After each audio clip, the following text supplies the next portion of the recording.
Hello everyone, this is Vivek Kumar from Tech Solution. Today I will be discussing a scenario-based question. It is related to view model and generally asked to the experienced person in Android development that how actually view model works. So on the top level, we know actually that view model is attached to the scope of it is attached activity or fragment or any other component it is attached to. For example, here view model is attached with our main activity, so until and unless our main activity is destroyed, view model will not get destroyed. And but the question here is, so how actually view model works, or how it retains the data that even after like let inner configuration change, our data get destroyed. Sorry, our activity get destroyed and recreated, but our view model still hold the UI and still holds the object data object. So how it actually work internally? So this scenario I will be discussing today. So here if you see, this is the basic prototype through which we create an object of view model. So like in the Jetpack Compose and in the new version we have a lot of different way to define a view model, but internally it all works in the same way. So if you see, we will go chunk by chunk. So here if you see, we have view model provider, and where here we are passing this. So view model provider, as the name suggests, is provide the view model. But what it is actually taking. So if you see, it actually asks for a view model store owner as a parameter. And but if you see here, we are passing this, and that means we are actually passing the main activity. So how it actually accepting this thing? So actually this why this is accepting this is we will have to check. So it will be a long tree of hierarchy. So you see, we are passing this main activity, and main activity actually extend app compact activity. So we go app compact activity actually extend fragment activity, go to fragment activity. So it actually extend component activity. So if you see here, the component activity actually implemented view model store owner. So this is how it is uh,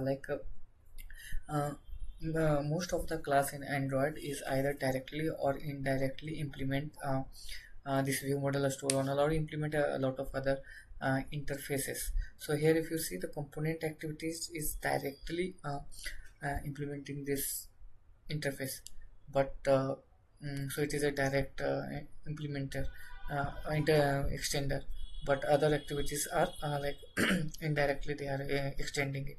So indirectly our main activity is passing this, but the parent class of this main activity is actually implementing those view models too.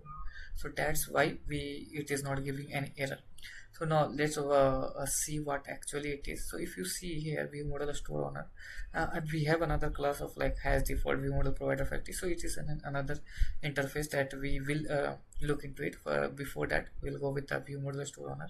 So we'll go there.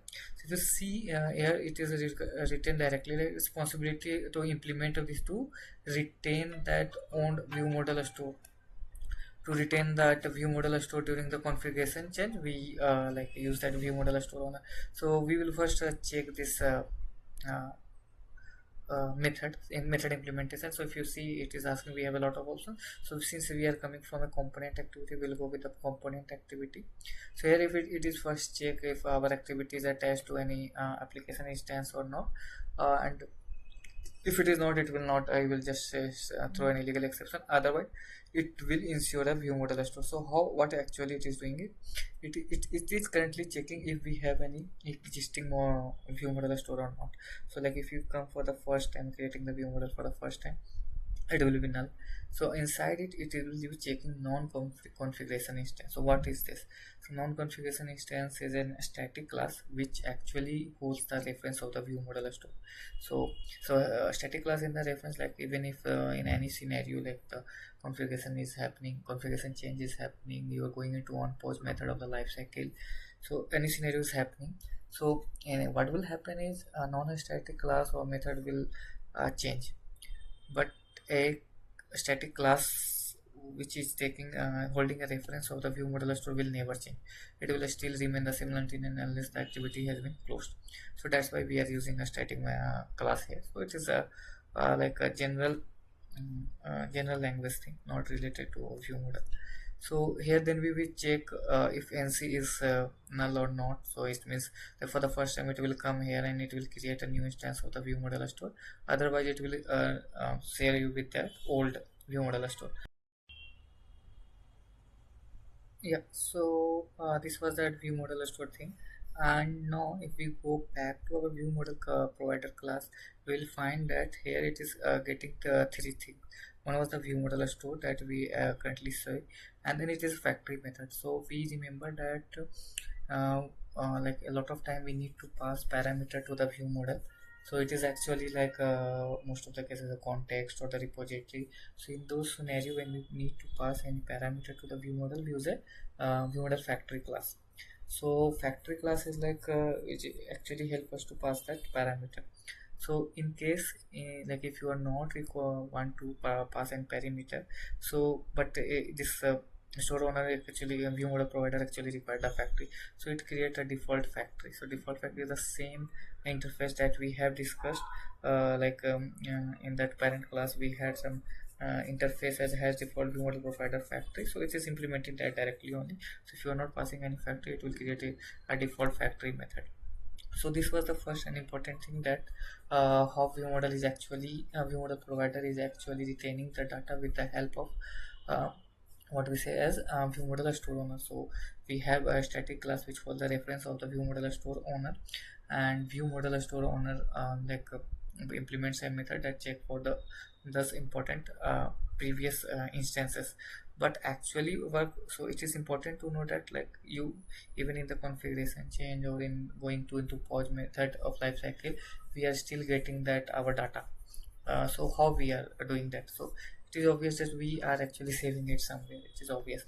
So we will explore that one. So like when we create a view model provider, we get a method to get that view model. So here we are passing our view model class name, and we are passing it get. So if you go into the get method, if you see we are passing the model class, and then we are again going in creating another get method, and here actually we are getting that view model. So if I see the implementation is nothing important. So here we have view model. Okay, so here if you see we have view model. So and we have model class. So model class is on the class name that we have passed. So here we actually check if it is an instance of view model or not. The instance of view model means if it is extending the view model, if it is extending, then it is a view model class, and then we create a look for that on factory thing and return a view model as an generic variable. So here we are doing nothing that much, it is just checking for the factory, and view model we are storing the key. So here this one is the most important thing. We are taking a view model which have a store and key. So what is a store? Key is that default key value that we actually pass while like if you see we have get view model, we pass that key value thing, and we using a store. So what is a store is doing is, if I go into like a view model store, here if you see we are actually using a hash set to hash set and then map thing. So what we are actually doing is we are creating a hash map with the key and that view model. So here if you see what we are doing is we are putting, well, old view model, then we are map dot put key dot view model. So here we are doing is we in a map we are putting the key and the view model for taking the reference. So whenever you came with like let's suppose there is a configuration change, it will come here only, and if it will check, okay, if we have an existing instance of old view model or not. So if it is old view model, then we will check, get the same previous hash map value like with the key and the view model. Otherwise it will clear that old view model. So we generally use this get method, right? So if I go there, okay, so it is like maybe network issue. So when we call that get method here and pass the key, that the default key which is getting passed internally, so we pass get the map and the key. So like we have the map, like initially maybe for the first time we have put that key and the view model. So each time like in for the configuration change or any other scenario, we are getting this map from here. So here this is the actual thing happening, which returns the view model map to the given key or null if none exists. So here we are getting those things. And if it is for the new time again we are getting like we are opening our application for the second time again, then what we will do is it will return the old view, it will clear the old view model and put the new. So in the old view model we are putting the new key and view model, and we are deleting the previous old view model. I think this was like enough for like internal implementation of view model. So you can go for each method and check for what actually it is working, what it is not working, so it will help you to understand it more. So otherwise in a simple term we have a view model store owner which has been taking reference to the view model, sorry, we have owner which has been taken reference by a one static class, and then we have and this get method which actually save our view model name with some what is a key value. Here we say we are passing the key thing, and we are passing the key and the canonical name of our model class, and then we are saving it in a hash map. And whenever we there is some any configuration change and any other changes, we actually return it in the form of a map. And if it is for the first time, we create a new old view model and clear the existing one, otherwise we return that old view model. So there is one important thing that I have mentioned earlier, it was the store. So if you see, we are actually storing it in a view model store. So in the store we are passing the key. So if I see the store, a store is nothing but our view model store. Sorry.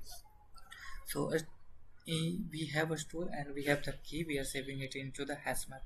And what is a store? A store is the view model store. And if you remember, I say you there was one static class which holds the reference of view model store. So indirectly our static class is taking reference of the view model store, and view model store is actually saving it into hash map.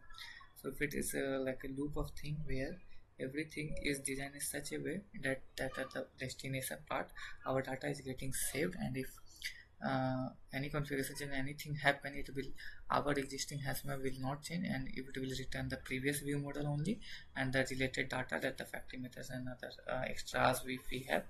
Otherwise it will create a new hash map. So I think that's the mainly internal working of view model and view model provider. So you can check with like other type of implementation also, like in Jetpack Compose we can directly pass create a view model like with view model method directly, something like this. And here in also like without Jetpack, in app compact activity we can also do that. So we have different type of implementation way as well, but like internally everything almost work in the same way. So like it will you will be able to understand it more if you will like go and click each and method, each and every method, and understand it more clearly. Yeah, that's it. Thank you.